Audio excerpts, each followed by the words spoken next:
everyone, welcome to Pharmacy Pathways, and this episode we have a wonderful guest, Dr. Eileen Langstraat, who is not just a standard guest, she is my dear friend, and she also happens to be my preceptor in the past, and then we had the opportunity to work together briefly afterwards, and we formed a friendship from there, and I reached out to her and asked her if she would be able to share her expertise in medication use safety.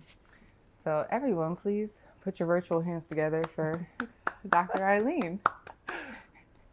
Thank you for having me. Yes. So I'm going to call you Eileen now. Please do. So if you could please talk to us a little bit about your background, just so they can get to know you and who Eileen is. Sure. Yeah. Absolutely. So I first got into pharmacy as a technician in the early 2000s. So before the $4 list at Walmart, for anyone who has been in pharmacy back that far. And I did it as a summer job after my freshman year of undergrad. And that it was a really good experience. It was my mom's idea, so I don't love that my mom is the reason that I ended up in pharmacy.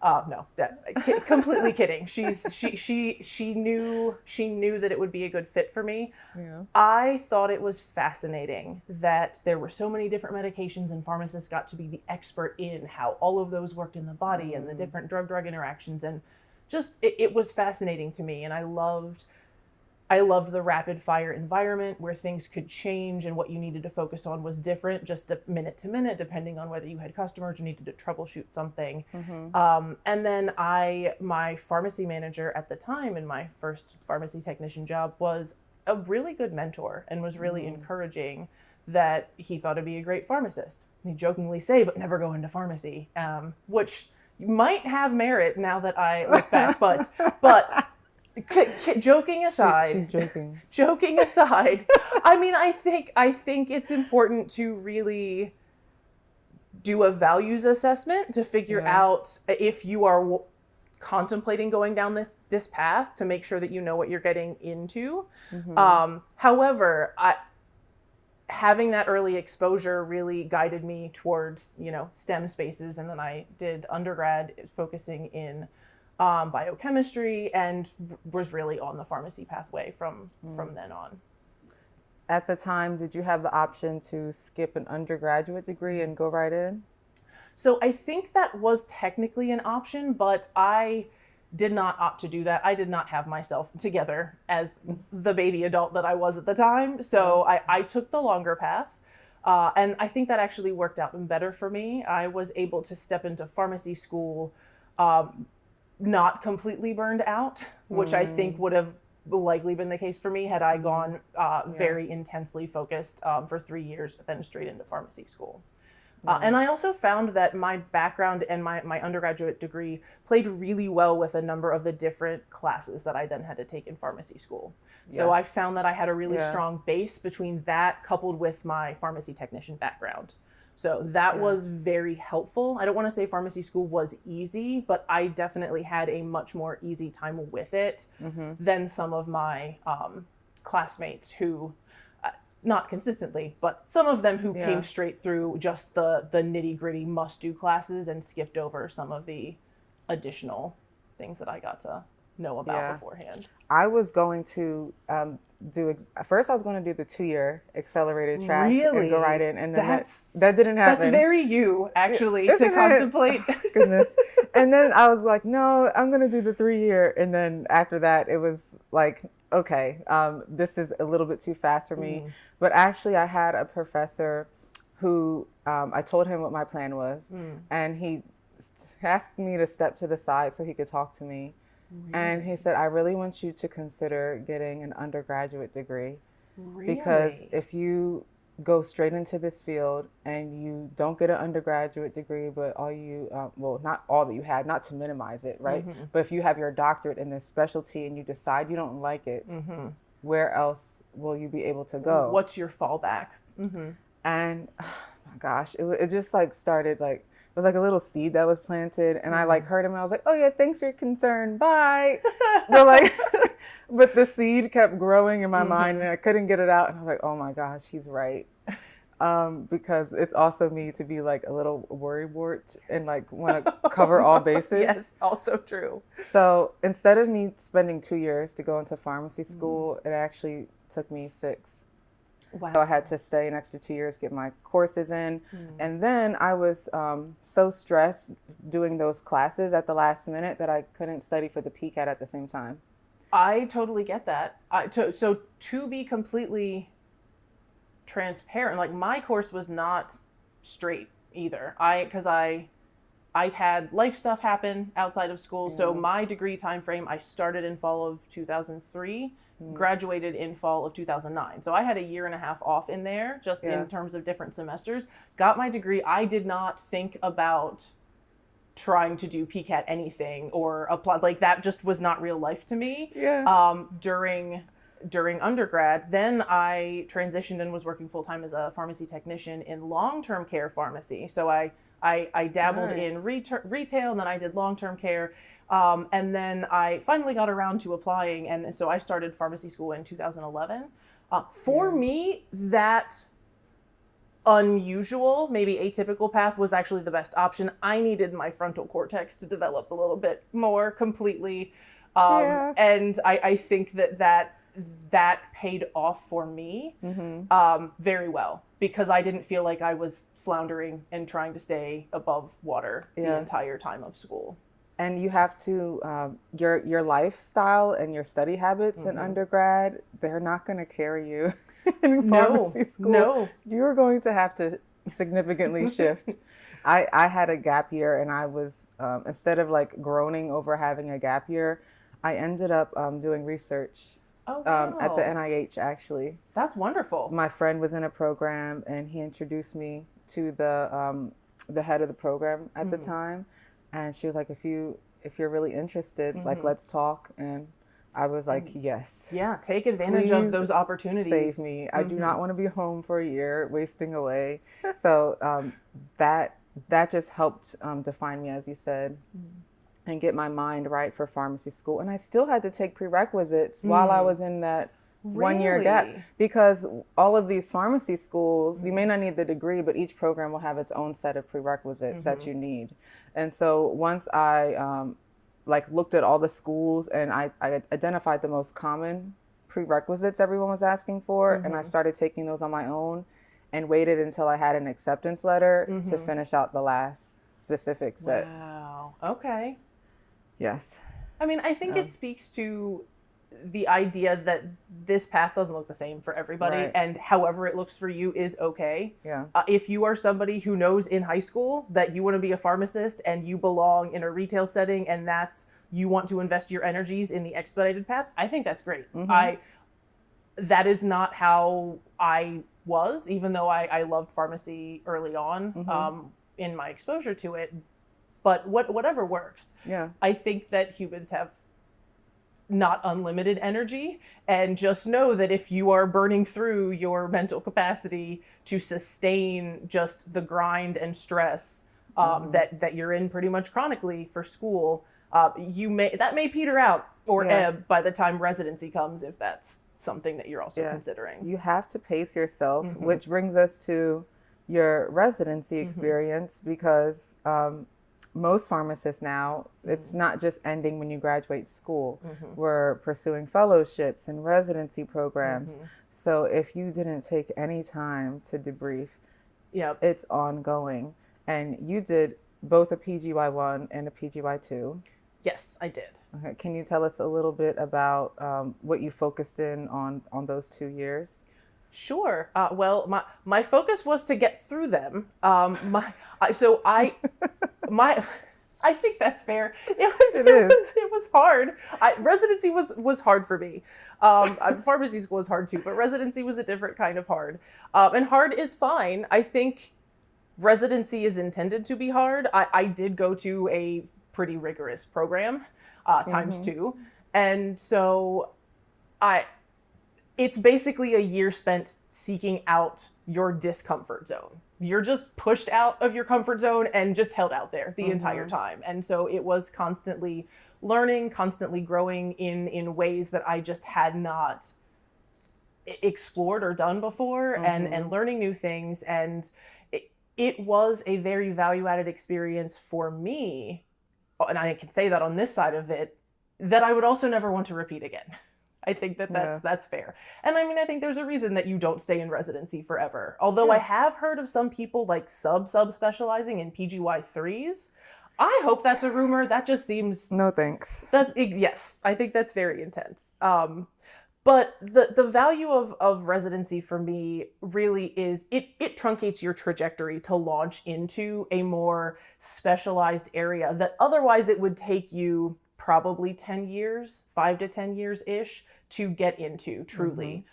Could be closer to 5 if you're incredibly lucky and the opportunities line up. But that's really the value. That's what residency is trading off. You're sacrificing the salary that you would make if you jumped right into retail pharmacy after graduation, and your time for a year for an intense year of experience that's probably equivalent to about 3 years per year of time invested, in terms of what you're exposed to. I got to publish my research project from my PGY1. I got BCPS certified during my second year of residency. Oh my goodness. Yes, residency was hard. It was value added. Glad I did it. Would make the same choice to do it again if I were back in that same time frame again. But it is a choice. It is a choice where you are choosing to make some sacrifices in terms of your lifestyle initially. Yeah, and I don't know if you came up with the 3-year equivalent thing on your own, but that actually is what they say. I think I read it somewhere. Okay, yeah. I read it too, and that's what helped influence me is 1 year residency can be the equivalent of 3 to 5 years, depending on your program. Yep, exactly. Of practice experience. And that's not to knock other pathways, but that is an option that is intense to varying degrees depending on the residency program, but it's designed to be an intense exposure to multiple years worth of pharmacy things. I practiced in a hospital during residency, so my exposure was in inpatient predominantly, but there are certainly AmCare residencies and other residencies that are more so focused in the outpatient space, community residencies too. I can't speak to their level of intensity, but I would assume similarly that the objective is the same. And your PGY2 was focused in medication use safety. We'll call it med safety for short. It's just easier. We'll call it med safety, yes. And tell us a little bit about, well, not a little bit about, because that's what today's episode is on, is med safety. So a lot of us we hear that term, medication safety, but you just assume that like that's implied if you're going to be a pharmacist. Isn't that your job? Yeah, that's your job. But this is actually a specialty of a pharmacy practice, an area that you can specialize in. And there's residency programs that specialize in this as well. And I don't think many people know that. I didn't know about it until I was a resident. Same. When I took your rotation. You're like, what am I getting into? Didn't I just do this in pharmacy school? Yes. And I was like, what is this? Because I was so clinically focused. My brain could not comprehend, like, wait, how am I supposed to think? It's a different way of thinking. It truly is, because it is leveraging clinical knowledge and extrapolating it into the more pharmacy operation space is a lot of it. Essentially is what you're doing. And you have to be a problem solver, but you're asking different questions than you're trained then what is the ask. clinical concern for this med? It's because this is the clinical concern with this med, and also here's the logistical concerns with the medication use process for this med. How do we facilitate addressing safety concerns associated with the medication, with the mode of delivery, with the process in whether that's prescribing or preparing, dispensing, administering it to the patient. So it's fun, and I really love med safety as a specialty because it is. You never know what you're going to get into in a given day. So let me tell you how I found out about this specialty, because I think I thought it was kind of interesting. So I guess in school, I had heard of ISMP. We had a drug information pharmacist who, oh, go ahead. Okay, explain to them just briefly what ISMP is. Oh, sorry. ISMP is the Institute for Safe Medication Practices, is what it stands for as an acronym. And they're not government affiliated, but they are an organization that is a champion for safe medication practices. They do a lot in that space. They partner with the FDA regularly. I did a rotation with them in my PGY2, actually. Oh, cool. They have a fellowship for people who complete PGY1s as well. Which is an option to pursue for those that might be really niche. I don't know how many people know about that.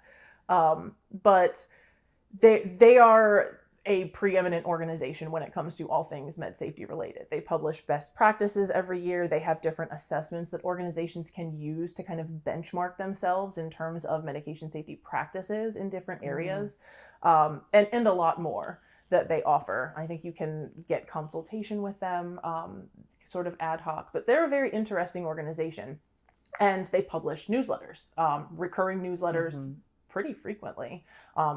There's one focused on nurses as well as just a general pharmacy one that's inpatient versus another one that's more outpatient facing. Because medication safety is perpetual and a lot, there's just a lot to focus on, and there's constantly something that kicks off. So I remember seeing these newsletters. We'd get emails from this drug information pharmacist, was his background, and he taught us research methodology, was the class that I had him for.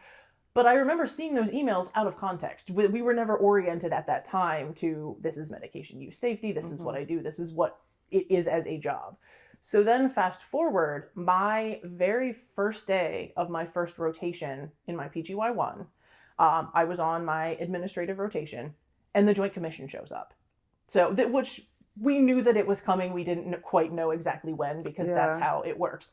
So this is the time when the behind the scenes people who you're like, I know you have a job, I'm not quite sure what you do. And I think that sort of includes medication safety officers in hospital settings. Yeah. They come to the forefront, and they're sort of running the show, because they are the ones who are kind of course correcting and making sure that readiness is good to go whenever this might happen. So I got to see someone who was very good in this role just do what they do in the medication safety space. And that is how I got to get exposed to it. That led to me advocating for an elective rotation in med safety,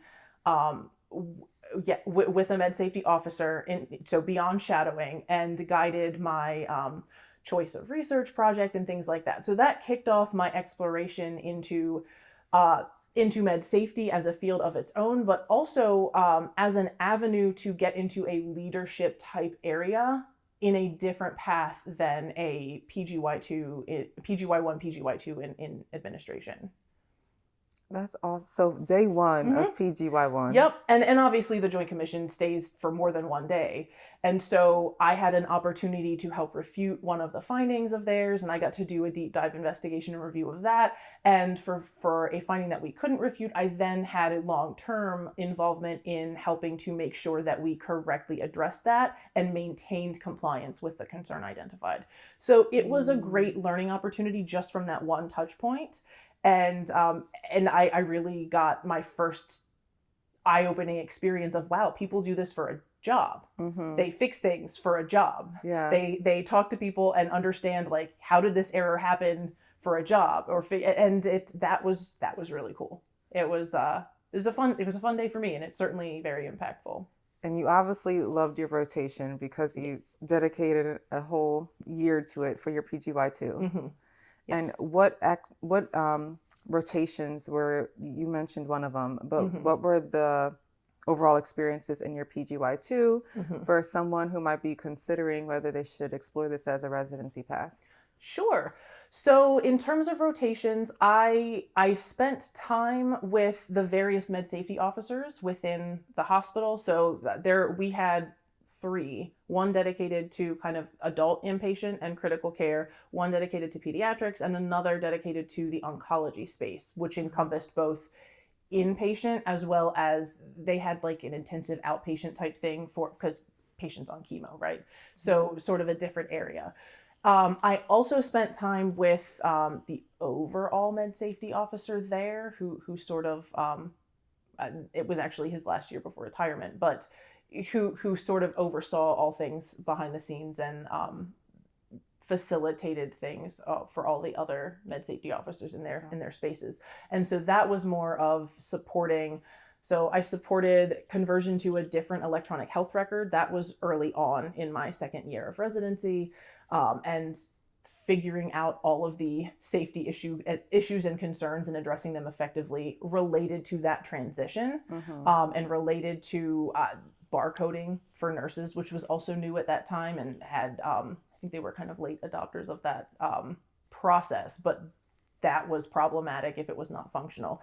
So all of these things, rotation with ISMP, I rotated with ASHP as well, the American Society for Health Systems Pharmacists, and had a med safety rotation there. Got to do interesting things related to USP 800, which the update for that had just come out, and we were trying to get hands around the impact in terms of PPE requirements pursuant to the changes coming for USP 800. And then involved a lot in just safety meetings and things, I guess would be the best thing to call it without going into specific nomenclature. Lots of involvement in updating policies and figuring out what was or wasn't working. Error investigation was just evergreen throughout. I also had a long-term rotation with an informatics pharmacist, because you work very closely with informatics and a lot of the changes that you're making as it relates to how medications are listed in an electronic health record, how they are orderable in an electronic health record kind of thing. So it was a very mixed bag and a lot of fun, highly variable day to day. And even during the 1 month I spent with you in the rotation that you precepted, I could tell you were very passionate about this work. Yes, I love it. I think med safety is always going to be a passion of mine, even though that's not the title that I have right now. I find that the fundamental principles of medication use safety and focusing on just culture and high reliability as an organization, and really being preoccupied with, I know that errors are going to occur. How do I anticipate them? How do we learn as best we can from things that do occur in order to prevent harm to other patients in a similar situation? I'm always going to love that space. But that skill set extrapolates really well more broadly than just for the person wearing the medication safety hat, acting as the med safety specialist. Tell us about that. So because a lot of folks, they can be a little hesitant to specialize because they feel pigeon-toed in a certain area and they don't know if they can pivot later. So what other areas of pharmacy can this background serve? I mean, I don't want to say the sky's the limit, but I do think it is all about how you market yourself. Truly it is. The way that my brain works, I see things for how they could be very easily. And I don't know if that's the way that most people's brain works or not. But so the way that does not work well is you can take something that is not very functional and think, oh, this could totally be functional if you just fix X, Y, Z. So I have to have accountability for that for myself. But what that means is that I am able to move into spaces and make them better, basically, and fix things and fix dysfunctional processes and really help to it's change management, right? That is a skill set. That's one of the skill sets that I learned during my residency and have just continued to grow in that way. But that applies pretty much anywhere, anywhere that has a system or processes or workflows, figuring out how to optimize them and how to do quality improvement and how to understand how you're evaluating compliance with the changes that you make and sustain changes over time. So I think that it really plays nicely in a pharmacy kind of operations space. Right now, I'm working in managed care overseeing pharmacy for this organization. But I interface quite a bit with pharmacy benefits managers, our current vendor for that, and work in that space. I do prior authorization review, formulary management, compliance, fraud, waste, abuse evaluation type things. It just depends on the day. Regulatory compliance. It's very interesting. It's a lot, but we are growing pharmacy as an organization and figuring out how to right size it. So I'm excited for that journey, and that requires somebody who can see what the possibilities are and not get bogged down, recognizing that there's a million steps between where you are and where you want to get. That's a wonderful answer for those who are looking to, they're curious, or they're going to watch this episode and they're going to be like, that's for me. If we reverse it, right, and we look at folks who are already practicing and they're not quite happy with what they're doing and they want to make a change, but they're like, well, I didn't do a residency. I've been doing this for 5+ years. Like, how can I get into this space? What other backgrounds would be a good way to like segue into this position? They may not feel like they, just because they have the residency, that they don't have a shot at getting into this specific field. Well, I think that the title of medication safety officer is most typically seen in an inpatient setting. So I think it would be easier for somebody who is already practicing in some way in a hospital setting or can get into a hospital setting, which, although difficult without a residency, is not impossible. And then I would say, so let's assume that is true, right? Let's assume no residency, but you are working as a staff pharmacist in a hospital. Then I think it's about being willing to say yes to opportunities that present themselves, right? Because I've never known a pharmacy department that's not in need of people who want to lean in and do a little bit more work. And right, like there's always work to do. So the one thing that I have noted, really engaged pharmacists tend to be the ones who will report errors, right? You're seeing them happen every day, or really, we call them close calls. So this is something that was caught and corrected before it reached the patient. It didn't, not only did it not cause harm, it never got administered, right? And that could mean a lot of different things when you're talking about a medication error. But speaking in generalities, we had pharmacists who were reporting things, multiple things every week, because especially if you're on the bench, if you're in a dispensing type of space, you're touching so many prescriptions and processing so many orders that you are in your best position to kind of see these things. So as an example, when I was in my PGY2, I had an order come to me for fentanyl patches. I think they were like 50 micrograms per hour or something. And I took the time to look into it, and our system at the time didn't have any real safeguards built out. And keep in mind, we had recently transitioned to a new electronic health record system. And so I identified that this patient shouldn't have been started on fentanyl in the first place because they were essentially opioid naive. And this was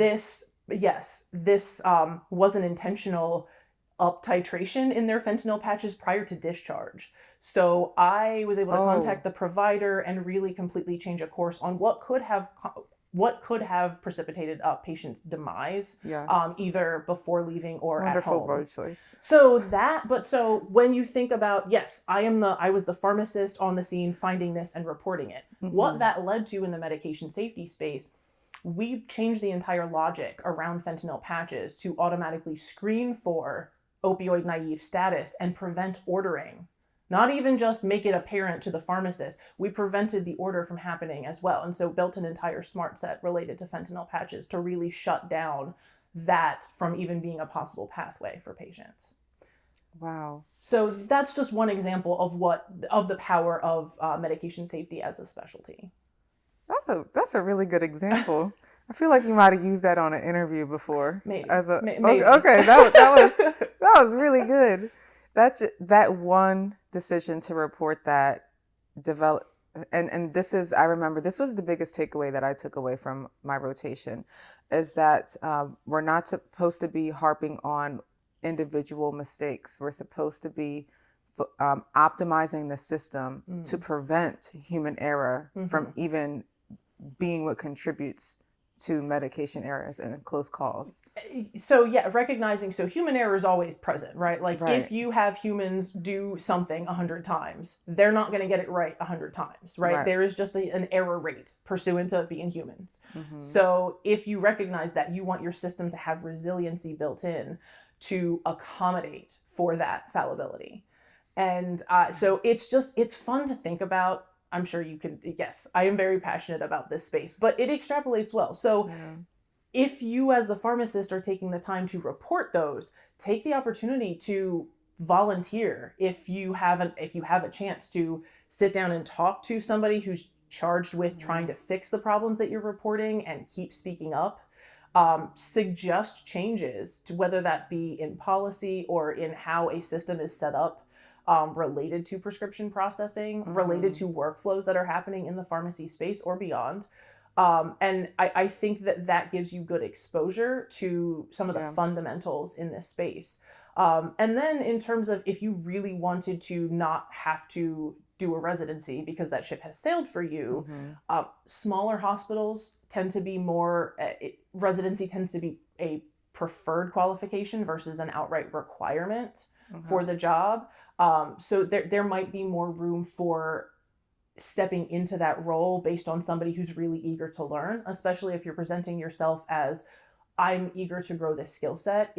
And so prove that you have that passion and are invested in the safety space. And it is completely learnable. Like I said, the value of residency is that it shortens the timeline, not that that is the only place. Like I'm not trying to gatekeep and say that residency is the only possible way that you can become a med safety officer. I have known wonderful med safety officers who have just homegrown experience that allowed them to assume that role, completely separate from residency.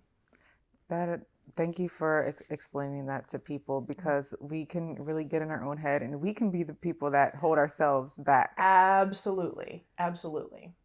And are there other disciplines within med safety that you're working with, or is it usually pharmacists because of our unique background with medications? So I love that you asked this question.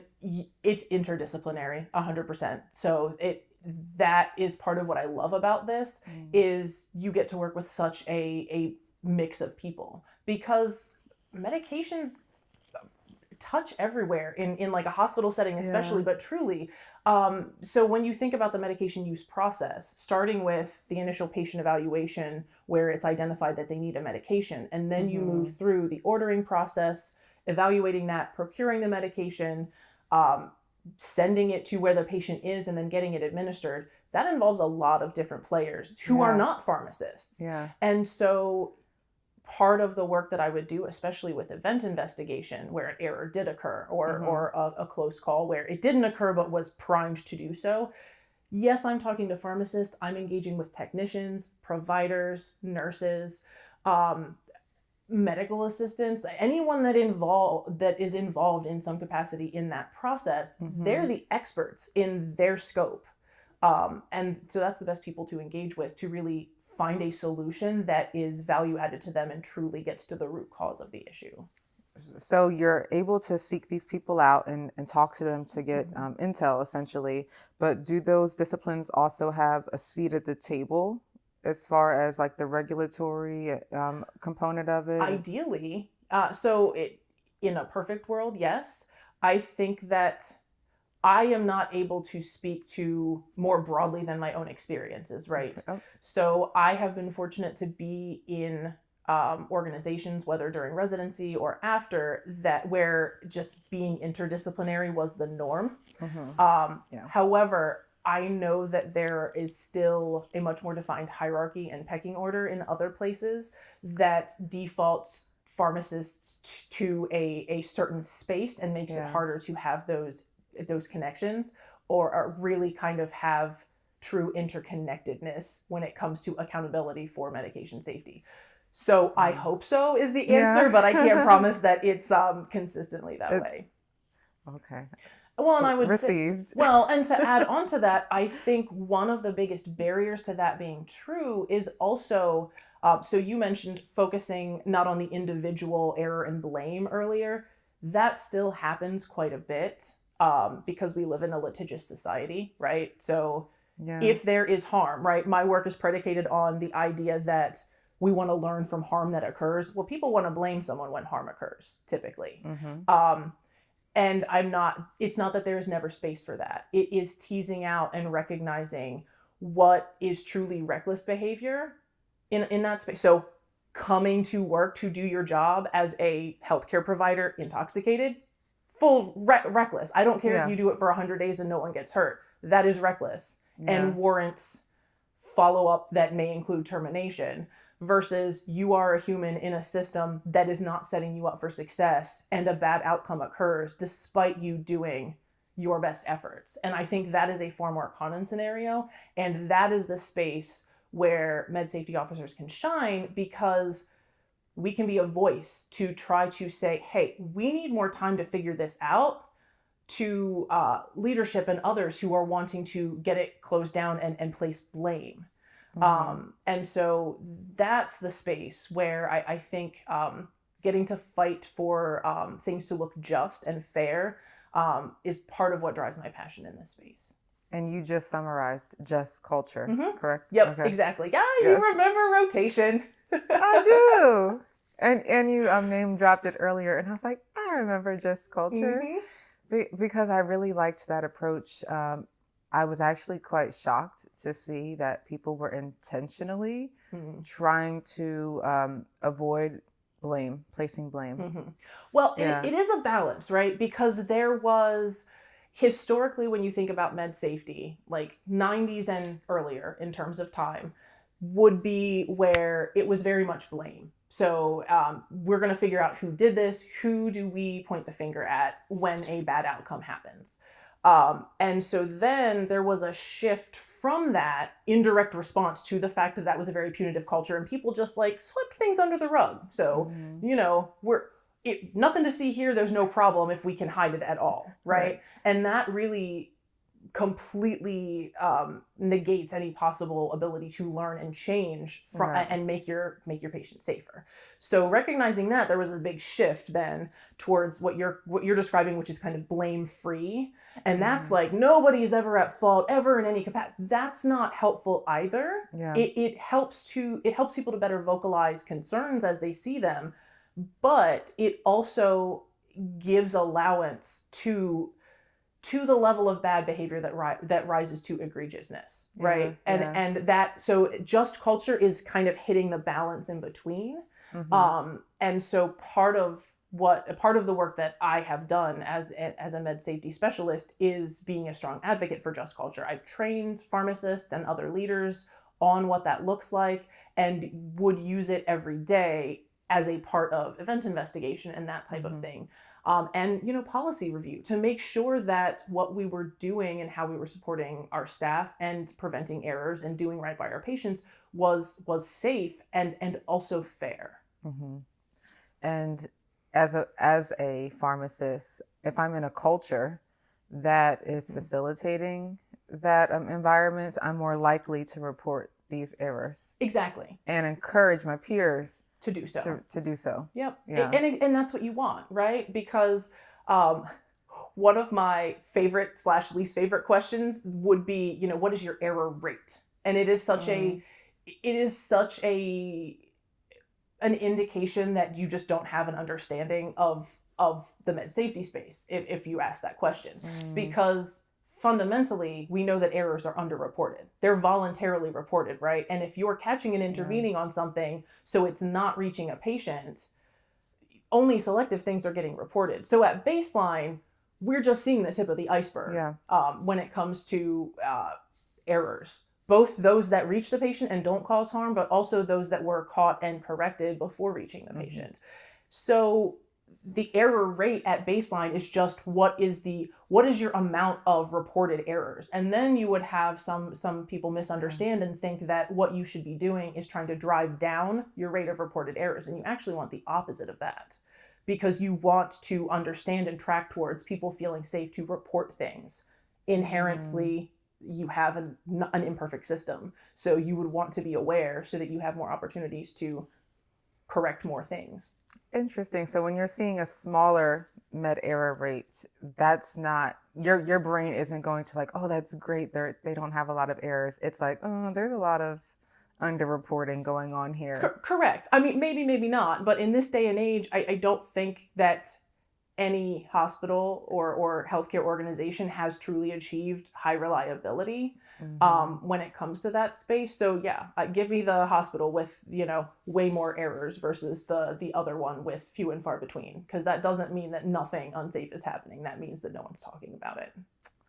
Wow, that's powerful. See, thank you for sharing that, because that also I think that also applies to how we think on a daily basis when we do our jobs. Mm-hmm. We can look at our peers and we can feel like, oh, they're not struggling, or even as a student, it's like they're not struggling because they're not reporting it. Mm-hmm. Like they can be going home and dealing with things. Absolutely. And when they show up, you have no idea and everything looks great. Mm-hmm. So the more that we talk about these things, hence this podcast.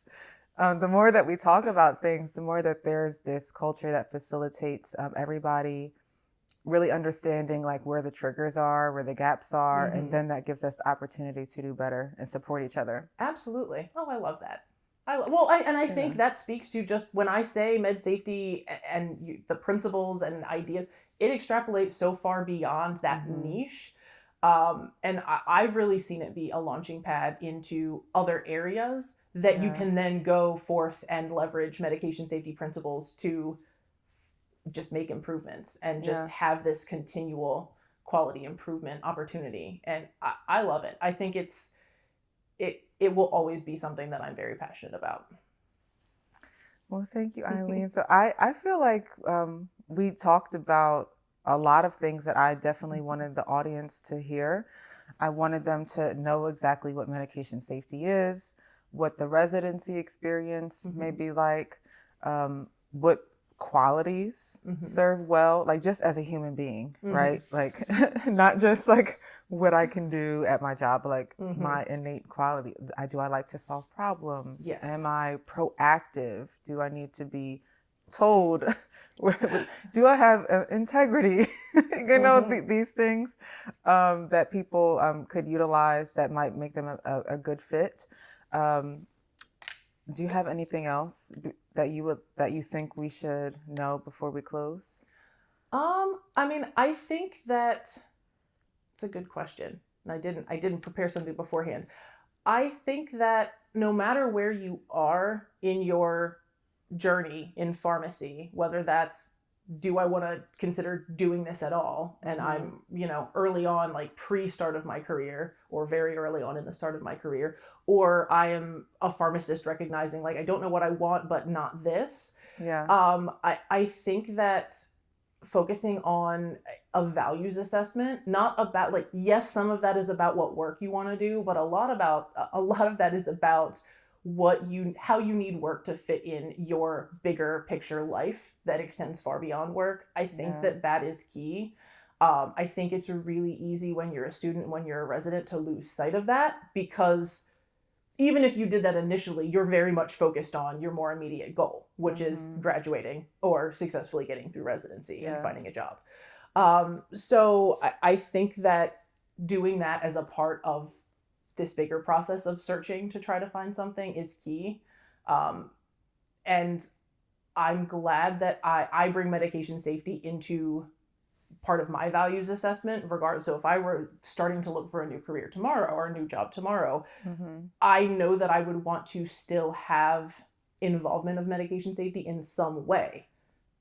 But that doesn't mean that I have to have medication safety officer in my title, right?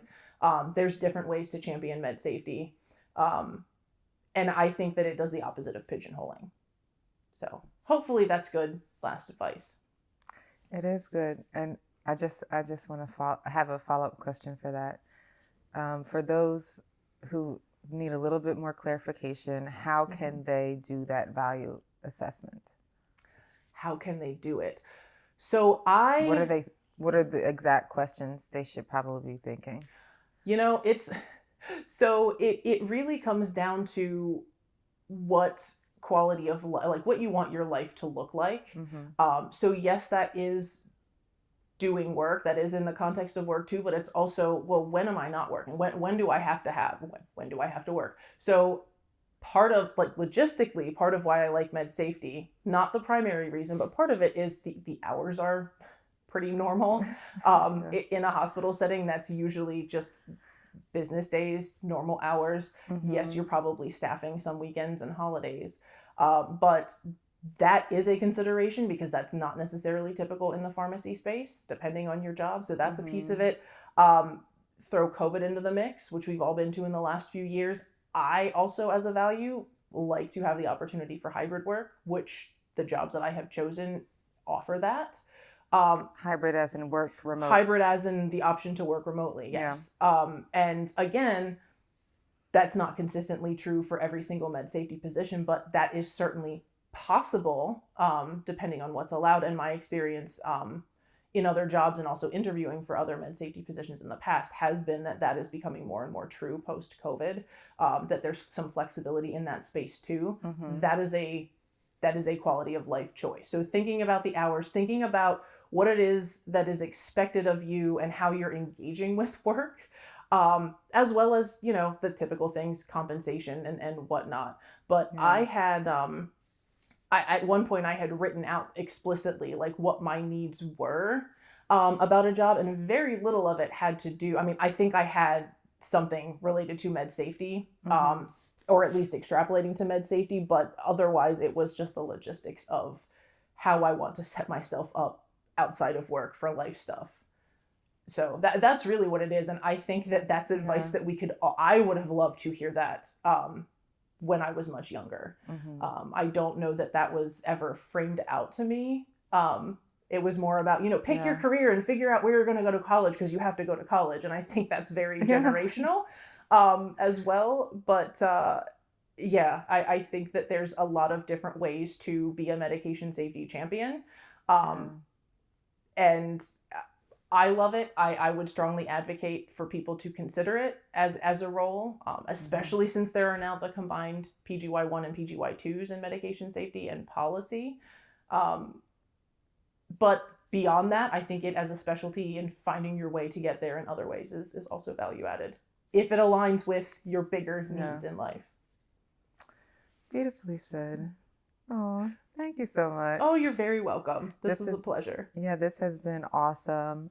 And I just love highlighting the unique and it's not hidden, but it's just, it is much more behind the scenes. Yes. It really is. Like if you have been in a hospital setting and you'll see the med safety officer, but you might not know what they're doing. And it really depends on whether or not you've interacted with them before. Yeah. Thank you for giving this specialty so much justice. The justice welcome. It deserves. You're welcome. Well, that is our time for today. And everyone, we have Dr. Eileen Langstraat. Thank you for having me again. Thank you for being here. All right. Bye, everybody. Bye.